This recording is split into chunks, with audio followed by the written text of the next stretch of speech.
lead up to a game one in an NBL Grand Final series. This is exactly where we thought we'd be 6 months ago. Yeah. I mean, I think I said it the other night. We didn't know where the results would take us, but we certainly knew if the process was right, we'd get to where we needed to go, and it's led us to here. So nothing changes. It certainly shouldn't feel any different than what it felt like on 2-6 or the first day of pre-season, and it doesn't. So we're just going to keep rolling with it and see where it takes us. For most teams going into a Grand Final series would be uncharted waters, but for you guys it's been uncharted waters all year. Does that hold you in good stead? Yeah, I mean, for some guys it's not uncharted waters.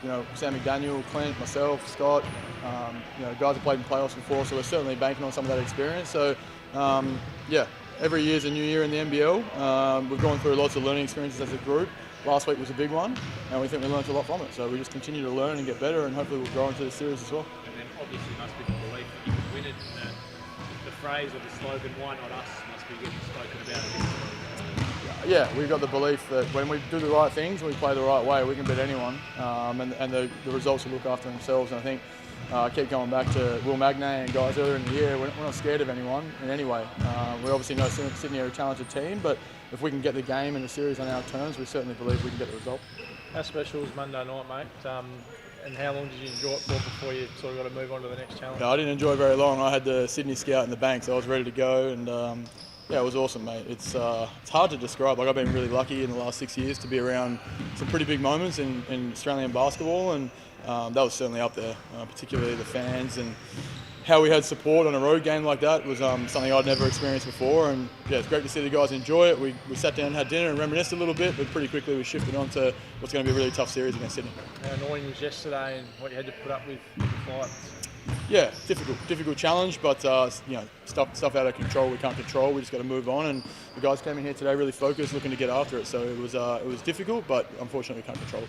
How are the boys and the bodies? And I mean, they must be tired. Like, it's obviously been a really grueling year, and it just keeps going. Yeah. I think it's going to stop, and it doesn't.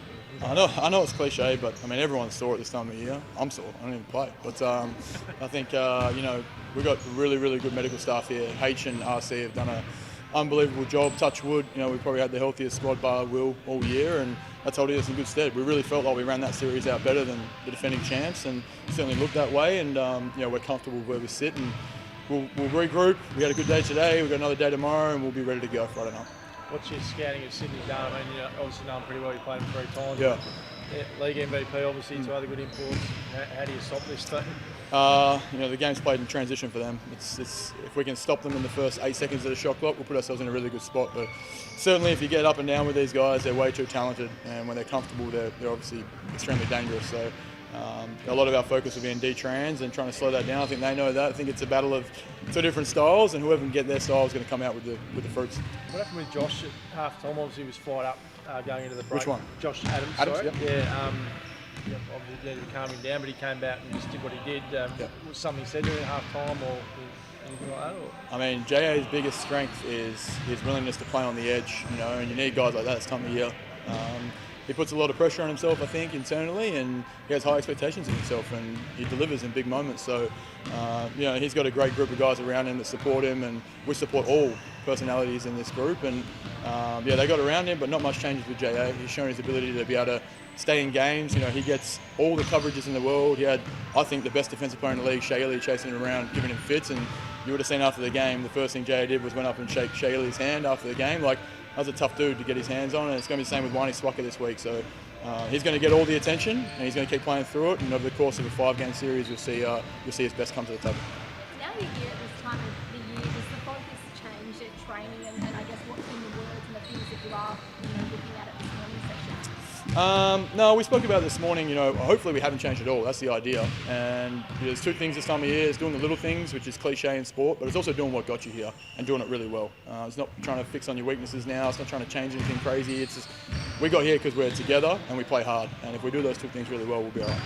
You got a clean bill of health for game one? Yep, we're ready to go. Obviously, except for Will, everyone else is ready to rock. How disappointing is it for Will to be sitting on the sidelines and wanting to be a part of?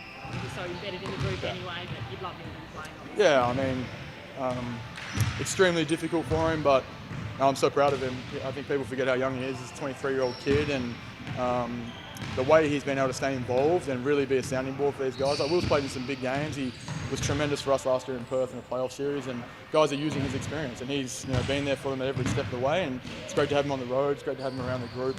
He's a real vibrant character, and he speaks the truth, and he's a big part of our culture. Thanks, mate. Thank you, guys. Cheers. Sam, you were in this same position last year with Melbourne United, a little bit of deja vu, I suppose. How different does it feel, and how similar does it feel compared to last year for you personally? Intensity is the same.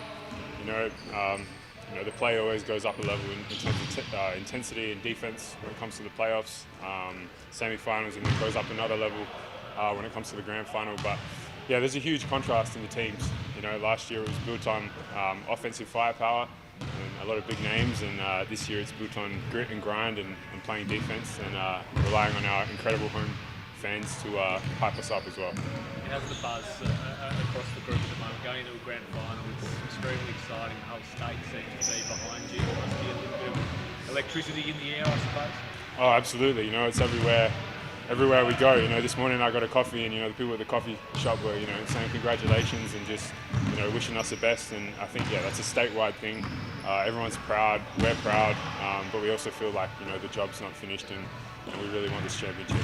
As I mentioned, you were there last year, and the Perth boys have been there before as well. Some of the guys that haven't had this experience, have you felt they might lean on you this week, or have you had a word to some about what it sort of takes to win a grand final series?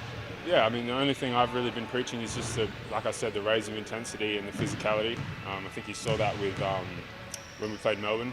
The 3-game series, every single game was incredibly physical, and so that's something that I've kind of just told the boys, just be ready for that, out on the practice court, preparing for that, training for that, and so that we're ready and we don't get smacked in the mouth, in the first quarter. Like last game we played Sydney, we want to fix a lot of those mistakes we made early. And just to defeat your previous team in that semi-final series, what were some of the emotions for you to get over the top of the former team? Yeah, I'd be lying if I said that it didn't feel good. Felt incredible. Scott says all the time that Dean's an incredible coach, and I've still got a lot of love for a lot of guys over on that side. But yeah, to do it in the way that we did with an incredible amount of support in an away gym, it was very, very special. Does it make a really tough decision for you to come down, I guess, maybe? Does it make it worthwhile when you're part of this absolutely unbelievable journey now? Oh, absolutely.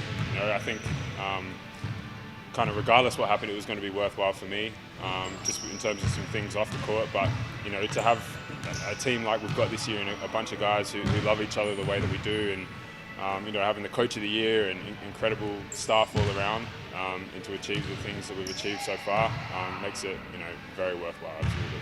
Do you think that's part of the success? I guess you guys seem to just get on so well, and that sometimes it's more about basketball and what happens off the court as well. Yeah, absolutely. Very, very tight-knit group, and I say that all the time, and I don't think I've ever been part of a group like this before, where everyone just enjoys each other's company, and it makes us play incredibly hard for each other and incredibly hard for the coach. And yeah, that's what it takes at this end of the season. How do you beat the Kings, mate? Obviously, very, very good side. Done it this year, though, so you've got some confidence there. Yeah, absolutely. Like I said earlier, last game we kind of got smacked in the mouth early. Didn't follow the scout, and they're a very, like you say, talented, athletic team, and they like to run. And contrasting styles from Melbourne. Melbourne like to kind of grit and grind like we do and play defense, whereas Sydney, they want to get out and have a free-flowing game. And so we put some things in this morning that hopefully slow them down and keeping it to a half-court game. What's your mission, I suppose, against Sydney personally? What's your role? Just continue to try and lead in the ways I do. I'm not the most vocal leader, but just leading by example, and keep upping the intensity on defense, whether it's switching or rebounding, just helping out in little ways that I can, and sticking to the game plan. Is there a particular player that you've been tasked with stopping, or is it just stop whoever's hot? I don't want to give away the game plan, but I'll definitely be on a bunch of different players. They're very talented from 1 down to 14. They've got a huge amount of talent, so I'm sure I'll find myself on a variety of different players, and it's about the team though. It's going to take 5 guys every possession to get stops. It was incredibly intense in those final minutes of Monday night. How do you keep the focus, on the game, and what are you thinking in those final minutes? Are you looking at the score? In the Melbourne games, Yeah, I mean, obviously you got to keep in mind the score, but I think it's just about being composed, executing the way that we have done, not doing anything different, trusting the guys who have been taking and making shots all season, and then obviously relying on our defense, which has been a staple for us all season long. Has been the way that we play defense and guard with all 5 guys, and so I think as long as we stick to that, like we did in the Melbourne series, I think we'll be in for a good shot.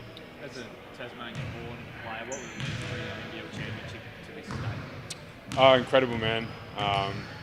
Obviously winning a championship for a lot of players doesn't come very often, and I was, like you guys said, lucky enough to win one last year, but to do it back to back with different teams and to do it in the state that I was born would be incredible.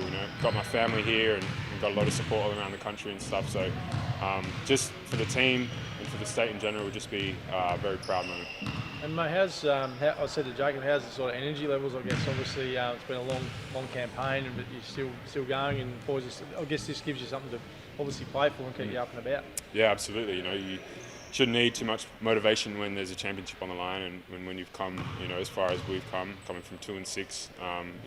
We've kind of left it all out there, the last few months when we've had must-win games, and it's nothing different here. It's just like I said, a raise of the intensity, and see what happens. There's obviously been a lot less of the whistle being blown in playoffs. You're used to that, others aren't. How do you handle that? I've kind of always been a physical player, so I think for me it kind of is the way I'd prefer to play, is physical. And the boys have done a great job of adjusting, and like I said, we've drilled for it, we've practiced for it. All our practices are very, very physical anyway, it's just good that now the refs don't call them in the games. Just one on Mackay. He was a little bit maligned throughout the front half of the year, but he's come up pretty big in the second half and made some really big plays in Game 3 the other night. How proud of you as a group are you of him being able to step up when he's been required and being able to soak up a little bit of criticism and bounce back and play a really important role for the team? I can't say how much I'm personally proud of him. And I know the team's proud of him, the coaches are proud of him. It's those sort of things I feel like that crack teams early in the season, and the chemistry can get a little bit broken up when a lot of focus is on one player, or one player internalizes it and thinks that they have to do too much, or is playing for themselves rather than the team. And I think Mikhail's done an incredible job of just still playing through the offense, doing what the coaches ask of him, playing defense, impacting the game in a number of different ways, and now it's coming full circle with his offense, and he's been a handful for opposition teams, and we'll look for him to do that again in the grand final series. Well done, Sammy. Thanks, Sammy. Cool. No worries.